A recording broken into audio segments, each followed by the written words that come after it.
ever tried hardening the EKS worker node images, and what would be the best way to go about it? Using one of the CIS hardened AMI images as the base image, and then adding on and configuring the cube components to initially set it up is what comes to mind, unless somebody already has this. We haven't yet gone through this particular exercise, but I think the gist of what you're saying is right. You would use one of the CIS hardened AMI images, and using the latest features of the EKS managed node groups, you can now have a custom launch template and user data that then sets up the rest of the stuff you need on there. Or of course, you can go the Packer route and build your own Packer images based on that with those configurations. Anybody else have suggestions on this? I'll just Thank point you, out. Rocket. Oh, sorry. Go ahead. Matt, go whoever was ahead. speaking. I was just going to say really quickly. I'll post in the channel that there's actually an AWS Labs issue opened about this, and there doesn't seem to be a good answer from anyone there either. They basically, someone else pointed out like that they only got a 50% or 58% score or something like that on when they scanned it with the against CIS, the base images, and then they said, "Is there a CIS version of the EKS base image?" And everyone said no, but no one's actually given a good answer yet. So it's a problem. Thanks, man.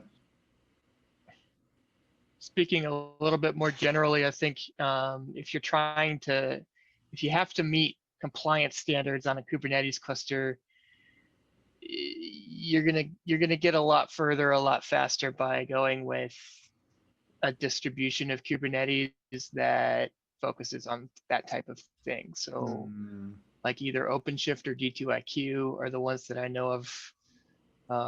They're really hard into the government, so they have to be compliant with DFARS and all that. If you need a compliant Kubernetes cluster for something, I would, my first call is going to be over to, OpenShift or D2IQ or something. Yeah, there's also Gravity by Gravitational, and they've open sourced large parts of that as well, but don't have firsthand experience. That's a really good recommendation, though, Andy. Vendors are going to have the largest incentive to keep that stuff up to date and do the heavy lifting for you. Yeah. And rolling your own is going to be a lot of effort.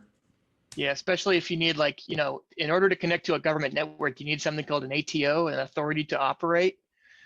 And, you have to meet all kinds of NIST standards, and it's a difficult process, and going with something that, has already been ATO'd in the past is a lot better than rolling your own. Are you getting any of that with Rancher or no? Because I know you're using Rancher. No. Yeah. Okay. No, D2IQ is what we use when we need an ATO on a Kubernetes cluster. Yeah, maybe share some of those links, Andy, if you can, in the thread of that message. Cool. Anything else? AWS also has the Bottle Rocket, new fancy operating system that's purpose built for containers that I know is like super stripped down and has security as a guiding principle. I don't know if it's compliant though. Yeah, that would be interesting if to what degree it meets that. It doesn't even have a shell, for example. Yeah. Huh, that's interesting. I'll share this just in case it's relevant.